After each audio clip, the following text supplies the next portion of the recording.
El 4 de enero del año 46, antes de la Era Común, el comandante militar más brillante de la historia se encontraba sobre la arena africana, observando a 16.000 guerreros enemigos rodear a sus 1.000 hombres.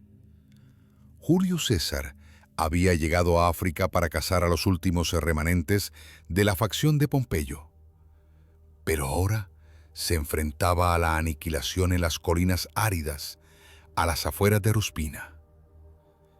Imagina esto: 1.000 soldados romanos, con sus capas rojas vívidas contra la arena amarilla, completamente rodeados por la caballería númida, cuyos gritos de guerra resonaban en los afloramientos rocosos como el trueno de una tormenta que se aproxima. Las matemáticas eran simples y aterradoras. 16 enemigos por cada romano, sin refuerzos en un radio de 80 kilómetros, sin ruta de escape a través de la masa arremolinada de jinetes que se movían como el viento del desierto, apareciendo y desapareciendo tras nubes de polvo que convertían el sol de la tarde en un disco rojo sangre. La situación política de César era más desesperada de lo que la mayoría cree. Se suponía que la guerra civil que había destrozado Roma durante años terminaría con la muerte de Pompeyo en Egipto. Pero Catón el joven y Escipión habían reconstruido la resistencia republicana en el norte de África. Comandaban a 60.000 hombres, incluida la legendaria caballería númida del rey Juba, guerreros que habían nacido en la silla de montar y podían poner 3 flechas en el aire antes de que un romano pudiera desenvainar su gladius. De vuelta en Roma, los enemigos de César esperaban como buitres.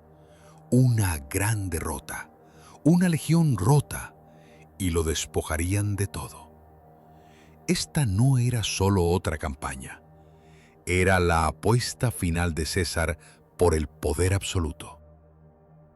La mañana había comenzado tan rutinaria como cualquier otra expedición de forrajeo. César necesitaba suministros para sus 6 legiones, falta de efectivos, acampadas cerca de la costa. El grano africano escaseaba, el agua aún más, y sus hombres habían estado comiendo medias raciones durante semanas. El terreno local favorecía completamente a sus enemigos. A diferencia de los bosques y ríos de la Galia, África ofrecía llanuras abiertas interminables donde la caballería podía maniobrar libremente, mientras que la infantería pesada romana se asfixiaba en formaciones diseñadas para la guerra europea. La temperatura ese día de enero superó los 32 grados a media mañana, y la armadura romana se convirtió en un horno que cocinaba a los hombres dentro de su propio bronce y cuero. He aquí lo que las crónicas no cuentan sobre la ceguera táctica de César esa mañana. Su caballería germánica, los mismos jinetes que le habían dado la victoria anteriormente, eran completamente inútiles en las condiciones africanas. Sus monturas pesadas no podían igualar la velocidad númida. Sus armas eran incorrectas para la guerra del desierto y nunca se habían enfrentado a enemigos que pudieran disparar hacia atrás mientras se retiraban al galope tendido. La inteligencia de César sobre los números enemigos estaba catastróficamente equivocada. Sus exploradores informaron de unos pocos cientos de asaltantes númidas. La realidad era la mejor caballería del rey Juba, 16.000 efectivos, comandados por Labieno, el antiguo lugarteniente de César, quien conocía cada formación táctica romana porque había ayudado a perfeccionarlas. La trampa se había preparado durante meses. Catón y Escipión entendían la debilidad de César. Necesitaba victorias. Las necesitaba rápido y las necesitaba espectacularmente. Un enemigo cuidadoso y paciente podía explotar su agresión ofreciendo lo que parecían ser objetivos fáciles. La misión de forrajeo fue el cebo perfecto. César no pudo resistirse a liderarla personalmente, trayendo solo los hombres suficientes para parecer formidable, pero no los suficientes para sobrevivir a lo que se avecinaba. El enemigo había estudiado la logística romana, los patrones de movimiento romanos y la psicología romana. Sabían que César correría riesgos que otros no se atreverían. Cuando las nubes de polvo aparecieron por primera vez en el horizonte, los centuriones de César deberían haber ordenado la retirada inmediata a la costa. La doctrina estándar exigía la retirada cuando se enfrentaban a números superiores de caballería en terreno abierto. Pero César había pasado 6 años en la Galia demostrando que la doctrina estándar era para comandantes ordinarios.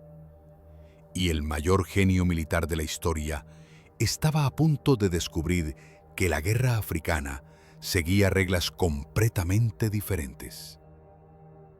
Los númidas se movían como agua fluyendo alrededor de una piedra, rodeando la columna romana sin parecer atacar, solo observando, esperando, dejando que el miedo hiciera su trabajo por ellos. Lo que sucedió a continuación pondría a prueba si la disciplina romana podía superar la imposibilidad matemática, si el genio táctico podía derrotar probabilidades de 16 contra 1, y si la legendaria fortuna de César se mantendría en el páramo ardiente donde los imperios venían a morir.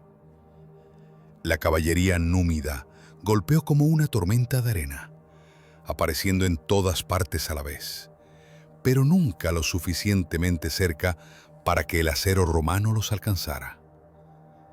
Para la segunda hora de lo que César había planeado como una simple expedición de forrajeo, sus 1000 hombres se encontraron atrapados en una pesadilla de movilidad y precisión para la que la guerra europea nunca los había preparado. Los jinetes enemigos cabalgaban en círculos perfectos alrededor de la formación romana, manteniéndose justo fuera del alcance de las jabalinas, soltando flechas en descargas coordinadas que caían como lluvia mortal sobre los escudos levantados contra el despiadado sol africano. Cada circuito traía jinetes frescos mientras los caballos agotados grotaban hacia la retaguardia, creando un ciclo interminable de hostigamiento para el que la infantería pesada romana no tenía respuesta. Labieno comandaba el enjambre númida con un conocimiento íntimo de las debilidades romanas. El antiguo lugarteniente de César había pasado años aprendiendo cómo se movían las regiones, cómo pensaban, cómo reaccionaban bajo presión. Ahora usaba ese conocimiento como el bisturí de un cirujano, sondeando puntos débiles en formaciones que una vez ayudó a diseñar. Los númidas amagaban cargas que obligaban a los romanos a formar cuadros defensivos. Luego giraban y se alejaban en el último segundo, dejando a los hombres de César jadeando en armaduras de bronce que atrapaban el calor como hornos. Cada ataque falso drenaba una energía que los romanos no podían desperdiciar. Cada retirada se burlaba de su incapacidad para entablar combate con enemigos que luchaban como fantasmas hechos de polvo y flechas. La matanza comenzó en serio cuando el sol alcanzó su punto máximo. Las jabalinas númidas encontraban huecos entre los escudos con precisión quirúrgica. Hombres que habían sobrevivido a los bosques de la Galia y a las cargas germánicas caían ante armas que ni siquiera podían ver venir, lanzadas desde el lomo de un caballo por guerreros que podían acertar a un objetivo al galope tendido desde 45 metros. Los heridos no podían ser evacuados porque no había a dónde ir. Yacían en el centro de la formación, Sus gemidos añadían presión psicológica al agotamiento físico. La disciplina romana aguantó, pero César podía ver la duda arrastrándose en los rostros de los veteranos mientras las flechas continuaban cayendo y ningún arma romana podía devolver el golpe. Entonces, todo cambió cuando los númidas revelaron el verdadero alcance de su trampa. Lo que César había tomado por hostigamiento aleatorio era en realidad un arreo. La caballería enemiga había estado conduciendo su formación constantemente hacia el sureste, lejos de la costa, lejos de cualquier esperanza de retirada a su campamento base. Los romanos se encontraron en un anfiteatro natural de colinas bajas, donde la caballería podía atacar desde una elevación, mientras la infantería luchaba cuesta arriba a través de arena suelta que atrapaba sus sandalias como arenas movedizas. He aquí lo que los historiadores militares pasan por alto sobre este momento. César se dio cuenta de que había sido superado tácticamente por su propio exalumno. Labieno no solo estaba comandando númidas, estaba dirigiendo una sinfonía de destrucción que usaba la previsibilidad romana contra la fuerza romana. La guerra psicológica resultó tan devastadora como los ataques físicos.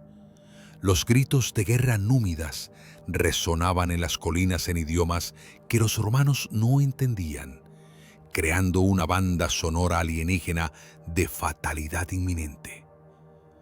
Los jinetes enemigos exhibían estandartes romanos capturados en derrotas anteriores, burlándose de los hombres de César con pruebas de que otras legiones ya habían caído ante las tácticas africanas. Algunos númidas cabalgaban lo suficientemente cerca para gritar insultos en latín aprendidos de desertores, llamando cobardes a los romanos que se escondían detrás de escudos porque temían el combate honesto. Cada burla estaba calculada para provocar a los romanos a romper la formación, a cargar tras enemigos que simplemente se desvanecerían y regresarían con flechas. Para la cuarta hora, César enfrentaba una crisis que amenazaba con destruir más que solo su ejército. Su caballería germánica, los jinetes que le habían ganado la Galia, demostraron ser totalmente inadecuados contra la movilidad númida.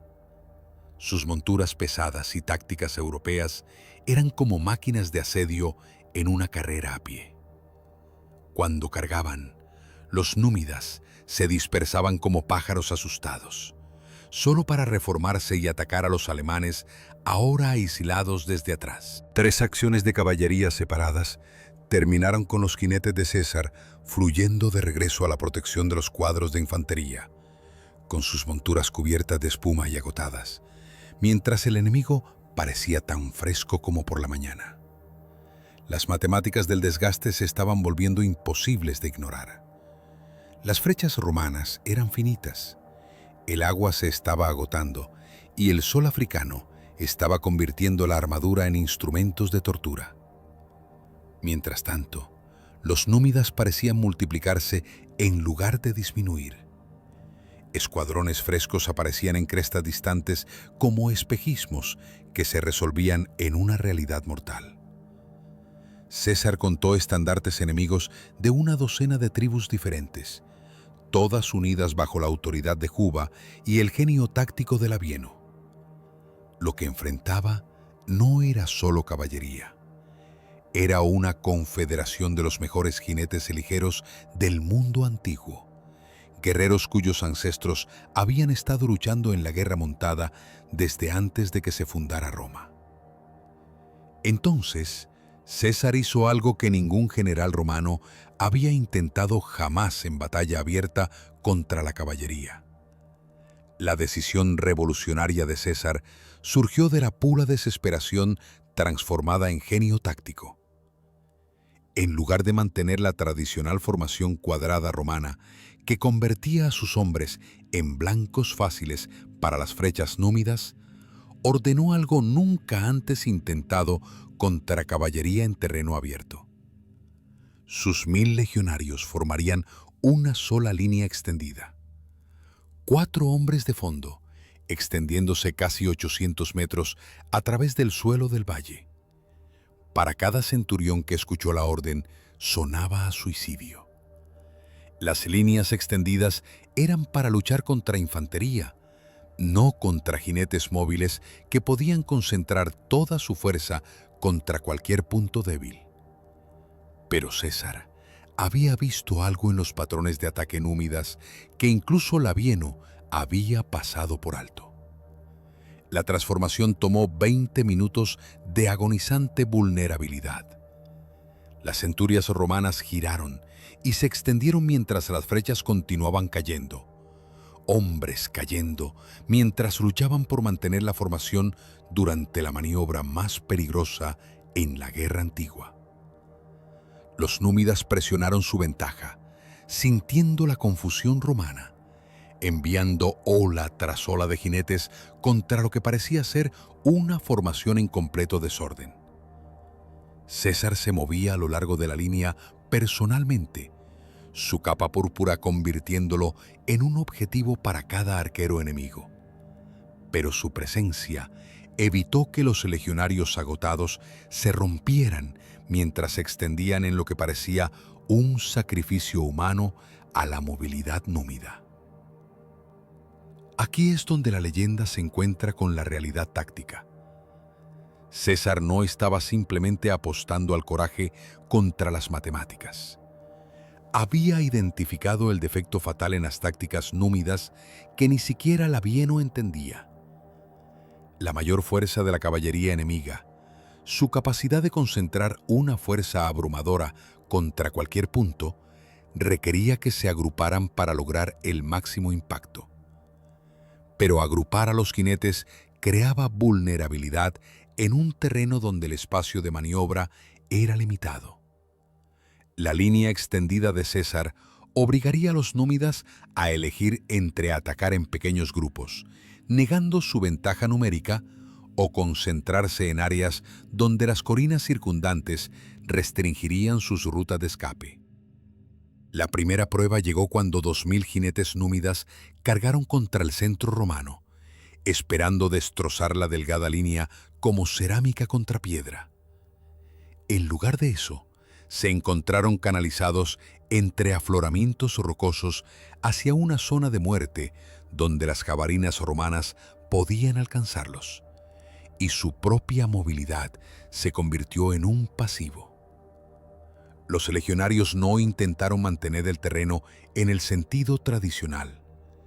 Se vieron en retiradas calculadas que atrajeron a los jinetes más profundo hacia el terreno que favorecía a la infantería pesada. Cuando los númidas giraron para escapar, se encontraron atrapados entre las alas romanas convergentes que se habían cerrado como las mandíbulas de una trampa. La matanza en ese estrecho fondo del valle duró menos de 10 minutos, pero lo cambió todo. Los caballos númidas, criados para la velocidad en llanuras abiertas, tropezaban en las rocas sueltas y los matorrales espinosos. Los jinetes que habían aterrorizado a los romanos toda la mañana, de repente se encontraron dentro del alcance del gladius de veteranos que habían estado esperando horas por este momento. El sonido del hierro contra el hueso resonó en las laderas, mientras la disciplina romana se encontraba con la desesperación númida en un combate cuerpo a cuerpo que no favorecía ni la velocidad ni las flechas, sino la puga salvajada. 300 jinetes enemigos murieron en ese valle, sus cuerpos marcando el primer éxito romano de un día que había parecido destinado al desastre. Pero la jugada maestra táctica de César fue más allá de ese único enfrentamiento. La línea extendida creó múltiples combates simultáneos a través del valle, impidiendo que Labieno coordinara sus fuerzas de manera efectiva. En lugar de un ataque abrumador, los númidas se encontraron luchando en docenas de acciones más pequeñas, donde su ventaja de movilidad desaparecía y el entrenamiento romano se volvía decisivo. Centuria por centuria, estocada por estocada, los legionarios demostraron que el combate cuerpo a cuerpo seguía siendo su dominio, independientemente de cuántas flechas hubieran caído sobre sus escudos. El impacto psicológico se extendió por ambos ejércitos más rápido de lo que los mensajeros del campo de batalla podían llevar noticias. Los vítores romanos se elevaron desde el suelo del valle cuando hombres que se habían estado preparando para morir de repente vieron la victoria al alcance. Por el contrario, los gritos de guerra númidas flaquearon cuando guerreros que nunca habían enfrentado una resistencia efectiva de la infantería romana vieron caer a sus camaradas en un terreno que debería haber favorecido a la caballería. La certeza matemática de las probabilidades de 16-1 comenzó a vacilar cuando la innovación táctica se encontró con la arrogancia cultural en un combate que ninguno de los lados había anticipado. Labieno vio su trampa perfecta transformarse en el campo de la muerte de César y entendió que su antiguo comandante había reescrito una vez más las reglas de la guerra. La ventaja númida requería terreno abierto y libertad para maniobrar. César había utilizado el propio paisaje para neutralizar ambos, volviendo la geografía africana contra las tácticas africanas con una precisión que solo años de campañas europeas podrían haberle enseñado. Lo que sucedió en los siguientes 30 minutos determinaría si el genio táctico podía superar la imposibilidad numérica, si la innovación romana podía derrotar la tradición númida y si la legendaria fortuna de César se extendía a la arena africana. El momento decisivo llegó cuando César reconoció que Labieno había comprometido su caballería de reserva para reforzar el ataque fallido al valle. En 17 minutos de audacia calculada, César reivindicaría su revolución táctica o vería morir a su último ejército en la arena africana. La línea romana había resistido 3 cargas númidas separadas, pero César podía ver el agotamiento marcando líneas en los rostros de los veteranos bajo cascos de bronce que se habían convertido en hornos en el calor del desierto. El sudor mezclado con sangre en las empuñaduras de los gladius hacía las armas resbaladizas. Los heridos yacían en números crecientes detrás de la formación extendida. Sus gemidos, un recordatorio constante de que la resistencia romana tenía límites. Incluso el genio táctico no podía extenderse indefinidamente. Entonces, César divisó la apertura que definiría su leyenda. Labieno había sacado guerreros de su ala izquierda para apoyar el enfrentamiento en el valle, creando una brecha en el cerco númida de casi 275 metros de ancho. Era una oportunidad fugaz, visible solo para un comandante que entendía tanto las capacidades romanas como la psicología enemiga. César tenía quizás 5 minutos antes de que la movilidad númida cerrara la brecha. 5 minutos para lograr lo que ningún ejército romano había logrado contra una caballería superior en terreno africano abierto.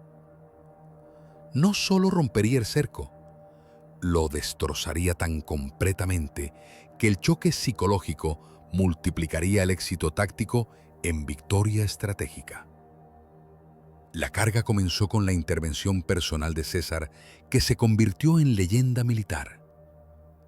Tomando 2 centurias de sus mejores veteranos, hombres que lo habían seguido desde la Galia a través de la guerra civil hasta el exilio africano, Los lideró personalmente hacia la brecha en las líneas enemigas.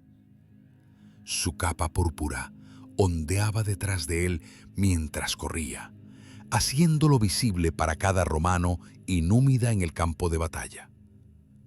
La visión de su comandante cargando a pie transformó a los legionarios agotados en un ariete humano imparable. Centurias que apenas habían estado manteniendo posiciones defensivas, de repente encontraron fuerza para una acción ofensiva que desafiaba tanto las matemáticas como la lógica militar. El impacto cuando los romanos se encontraron con los númidas en la brecha creó un sonido que los testigos describieron como un trueno envuelto en gritos. Los caballos se encabritaban y caían mientras los gladios encontraban sus vientres. Jinetes que habían aterrorizado a la infantería toda la mañana, de repente enfrentaban acero disciplinado en un terreno donde la velocidad no significaba nada y el entrenamiento lo era todo. La colisión duró quizás 3 minutos, pero esos minutos decidieron la batalla. La infantería pesada romana, diseñada para el combate cuerpo a cuerpo, resultó devastadora contra la caballería atrapada sin espacio para maniobrar. Cada golpe de espada estaba calculado, cada empujón de escudo coordinado, cada paso adelante comprado con sangre númida que oscurecía la arena bajo sus pies. Aquí es donde sucedió lo siguiente, que los historiadores militares aún debaten. La ruptura creó un efecto cascada que ningún manual táctico había descrito jamás. A medida que la fuerza de asalto de César perforaba las líneas enemigas, la formación romana extendida se contrajo repentinamente como un puño cerrándose. En lugar de mantener su postura defensiva, los legionarios comenzaron a avanzar simultáneamente a través de todo el valle. Lo que había sido una acción defensiva desesperada se transformó en una ofensiva coordinada que atrapó a 16.000 númidas completamente desprevenidos ante la agresión romana en un terreno que habían controlado todo el día. Labieno vio su obra maestra táctica desintegrarse en tiempo real, mientras la disciplina romana se encontraba con la confusión númida en docenas de combates separados. Sus jinetes, entrenados para la guerra de movilidad, se encontraron luchando a corta distancia, donde sus ventajas desaparecían y las armas romanas dominaban. El choque psicológico se extendió a través de los contingentes tribales que nunca habían enfrentado una resistencia de infantería efectiva. Guerreros que habían estado presionando el ataque toda la mañana, de repente se encontraron defendiéndose contra un enemigo al que habían dado por derrotado. La inversión de roles ocurrió tan rápido que muchos númidas no entendieron lo que estaba ocurriendo hasta que el acero romano ya estaba entre ellos. La matanza comenzó en serio cuando la moral númida se quebró bajo una presión que ningún guerrero del desierto había anticipado. Escuadrones enteros que habían estado circulando las posiciones romanas como lobos alrededor de una presa herida, de repente se rompieron y huyeron hacia colinas distantes, abandonando a camaradas heridos y posiciones tácticas que habían tardado horas en establecer. El sonido de la retirada, caballos galopando lejos de la batalla, creó una avalancha psicológica que se extendió más rápido que cualquier mensajero del campo de batalla. En cuestión de minutos, la resistencia organizada númida colapsó en supervivencia individual, mientras 16.000 guerreros decidían que la discreción triunfaba sobre el valor al enfrentarse a romanos que se negaban a morir en silencio. César aprovechó el momento con instintos depredadores que separaban el genio de la competencia. En lugar de celebrar la supervivencia, ordenó la persecución inmediata. Las centurias romanas que habían estado luchando desesperadamente por sus vidas, de repente se encontraron cazando a enemigos que los habían aterrorizado toda la mañana. La reversión fue tan completa, tan repentina, que muchos legionarios afirmaron más tarde que no podían creer lo que sus propios ojos se les mostraban. Habían pasado de la imposibilidad matemática al dominio táctico en menos tiempo del que le tomó al sol africano moverse 1 grado a través del cielo despiadado. Pero la verdadera magnitud de la victoria de César solo quedaría clara cuando la matanza finalmente se detuviera y los contables comenzaran a contar cuerpos esparcidos por la arena que había sido amarilla al amanecer y era roja por la tarde. La persecución duró hasta que el sol africano tocó el horizonte occidental, transformando la victoria defensiva de César en una carnicería que resonaría a través de la historia militar. Las centurias romanas, energizadas por su supervivencia imposible, persiguieron a los númidas que huían a través de 19 kilómetros de terreno desértico que había favorecido a la caballería toda la mañana, pero que ahora se convertía en una trampa para guerreros demasiado aterrorizados para usar su movilidad de manera efectiva. La reversión matemática fue asombrosa. Al atardecer, los 1000 hombres de César habían matado a casi 4000 jinetes númidas mientras perdían menos de 200 de los suyos. Cuerpos cubrían el suelo del valle y las colinas circundantes como piedras oscuras esparcidas sobre arena amarilla, marcando el camino de una derrota tan completa que los testigos luchaban por creer lo que habían presenciado. El resultado inmediato reveló el verdadero alcance de la revolución táctica de César. El propio Labieno apenas escapó de ser capturado, abandonando su posición de mando cuando quedó claro que la resistencia organizada había colapsado en una huida individual. Su plan de batalla cuidadosamente coordinado, meses en preparación, se había desintegrado en menos de 1 hora, una vez que la disciplina romana se encontró con el choque númida en un terreno que neutralizaba las ventajas de la caballería. Entre los muertos enemigos yacían jefes de 6 tribus diferentes, sus armas y armaduras ornamentadas, testimonio de la coalición política que César había destrozado junto con su formación militar. La mejor caballería del rey Juba, guerreros que nunca habían conocido la derrota en la guerra africana, yacían esparcidos por el campo de batalla como promesas rotas de una fácil destrucción romana.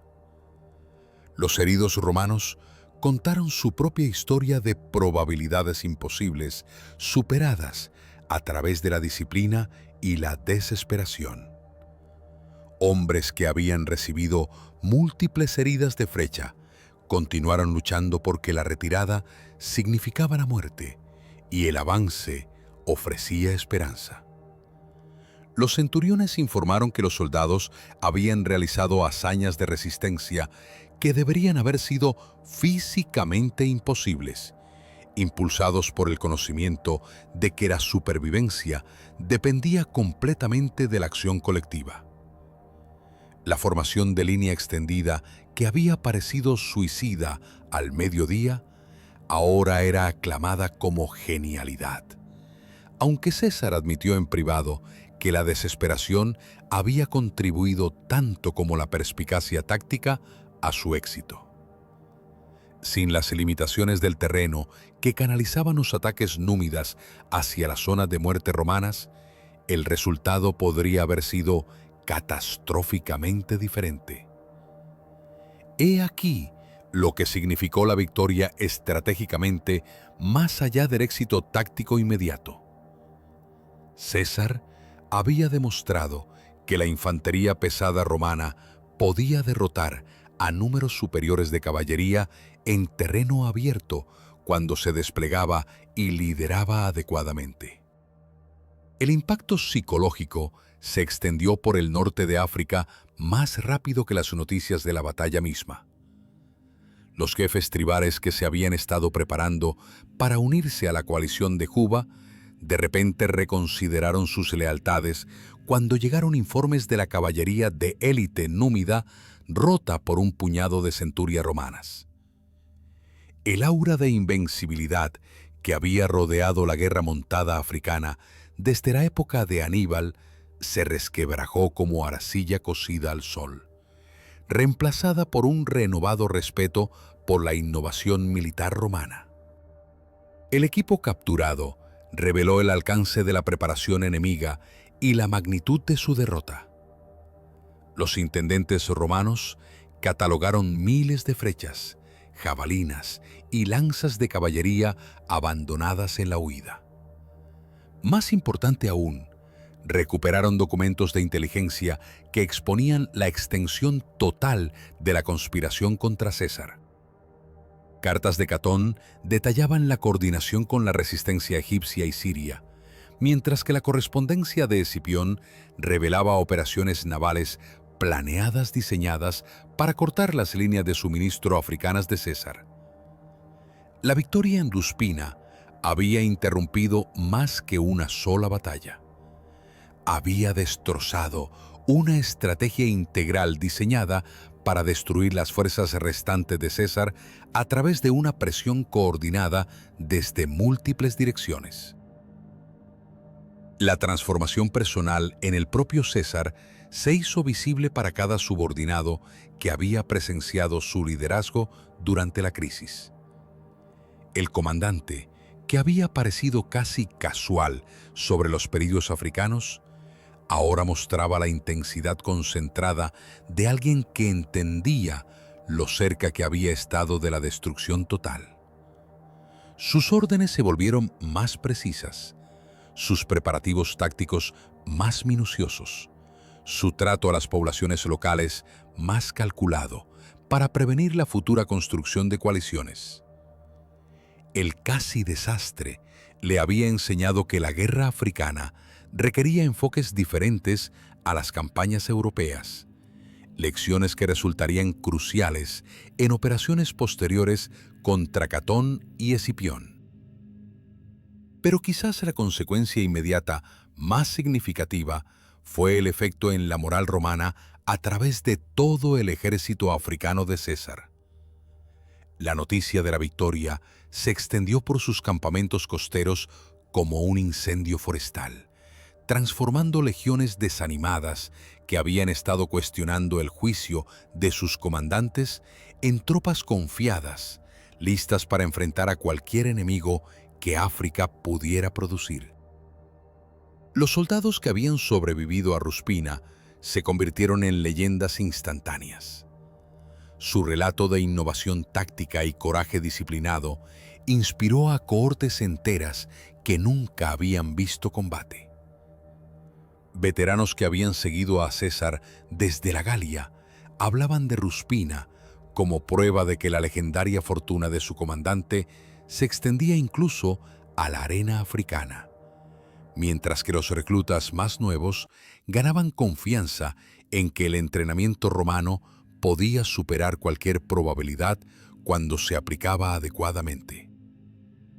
Al caer la oscuridad en el campo de batalla, César se paró entre los cuerpos de enemigos que habían rodeado a sus 1000 hombres 12 horas antes, y entendió que esta victoria había cambiado más que la doctrina táctica. Había preservado su campaña africana, interrumpido la estrategia enemiga y demostrado una vez más que la audacia, combinada con la disciplina, podía lograr imposibilidades matemáticas que los comandantes menores nunca intentarían. La victoria en Ruspina transformó la campaña africana de César de una supervivencia desesperada a una conquista sistemática. 6 semanas después de la batalla, 3 ciudades principales abrieron sus puertas a las legiones romanas en lugar de enfrentar el asedio del comandante que había convertido probabilidades imposibles en doctrina táctica. Tapso cayó después de un solo día de lucha, cuando la caballería númida se negó a cargar contra formaciones romanas que pudieran emplear las devastadoras tácticas de línea extendida. Útica se rindió sin resistencia cuando sus defensores supieron que César había desarrollado métodos para derrotar números superiores de caballería en terreno abierto. El impacto psicológico de la lucha de una tarde se extendió por el norte de África como temblores de un terremoto, destrozando alianzas que a Catón le había tomado meses forjar. Las innovaciones tácticas pioneras en Duspina se convirtieron en doctrina romana estándar en una generación. Los ingenieros militares estudiaron el uso del terreno por parte de César para canalizar ataques de caballería hacia zonas de muerte de infantería. Los oficiales de Estado Mayor analizaron cómo las formaciones extendidas podían neutralizar las ventajas de movilidad cuando eran apoyadas adecuadamente por reservas disciplinadas. Lo más importante, los comandantes romanos aprendieron que la flexibilidad táctica podía superar las desventajas matemáticas cuando la desesperación se transformaba en agresión calculada. La formación de línea extendida apareció en batallas posteriores a través de África, Siria y finalmente en la frontera germánica, demostrando que la innovación nacida de la crisis podía convertirse en doctrina sistemática. Pero la influencia de Ruspina se extendió más allá del pensamiento militar romano. Las tácticas de caballería númida, inalteradas durante siglos, evolucionaron rápidamente después de su derrota por los 1000 de César. Los guerreros del desierto, que habían confiado puramente en la movilidad y el hostigamiento, comenzaron a incorporar entrenamiento de combate cuerpo a cuerpo y formaciones coordinadas diseñadas para contrarrestar las innovaciones romanas. La batalla obligó a toda una cultura militar a adaptarse o enfrentar la obsolescencia, demostrando que incluso las ventajas tradicionales podían ser neutralizadas por la creatividad táctica bajo presión. Las consecuencias personales para los comandantes clave dieron forma a la fase final de las guerras civiles de Roma. Labieno nunca se recuperó del choque psicológico de ser superado por su antiguo mentor utilizando principios que pensaba que entendía. Sus decisiones tácticas posteriores se volvieron cada vez más conservadoras, contribuyendo a las derrotas republicanas en Tapso y finalmente en Munda, donde los veteranos de César resultaron imparables. El suicidio de Catón en Útica provino en parte de su comprensión de que la superioridad militar romana se había vuelto inquebrantable después de que César demostrara que las fuerzas republicanas no podían igualar la innovación cesariana, incluso cuando eran apoyadas por las mejores tropas aliadas del mundo antiguo. El legado de la batalla vivió en los soldados que sobrevivieron a ella y en las historias que contaron durante décadas después. Los veteranos de Ruspina formaron la columna vertebral de las legiones que conquistaron Egipto, lucharon en Accio y finalmente establecieron el principado bajo Augusto. Su conocimiento de primera mano de la innovación táctica bajo presión imposible se convirtió en doctrina informal transmitida a través de las filas de centuriones. Cuando ejércitos romanos posteriores enfrentaron desafíos similares, aplicaron lecciones aprendidas en la arena africana, donde 1000 hombres habían demostrado que la disciplina podía multiplicar la fuerza más eficazmente de lo que los números podían abrumar al entrenamiento. He aquí lo que los historiadores militares reconocen sobre la importancia más amplia de Ruspina. La batalla demostró que la innovación táctica podía surgir de la crisis cuando los comandantes poseían tanto el conocimiento para reconocer la oportunidad como la autoridad para implementar soluciones radicales instantáneamente. El éxito de César requirió no solo coraje personal, sino una comprensión sistemática de las capacidades de la infantería, las limitaciones de la caballería y las ventajas del terreno que la mayoría de los generales habrían pasado por alto bajo presión. La formación de línea extendida funcionó porque César entendía las fortalezas romanas lo suficientemente bien como para arriesgarlo todo en teorías tácticas que no existían en ningún lugar en los manuales militares. Las escuelas de Estado Mayor modernas todavía examinan Ruspina como el ejemplo perfecto de acción defensiva transformada en victoria ofensiva a través de un liderazgo que se negó a aceptar la inevitabilidad matemática. Los principios que César aplicó, usando la fuerza del enemigo contra las suposiciones del enemigo, mientras maximizaba las ventajas propias en contextos inesperados, siguen siendo relevantes donde quiera que fuerzas inferiores enfrenten números superiores. La batalla demuestra que el genio táctico puede surgir de circunstancias desesperadas cuando la preparación se encuentra con la oportunidad en el crisol del combate, que prueba cada suposición sobre lo que es posible.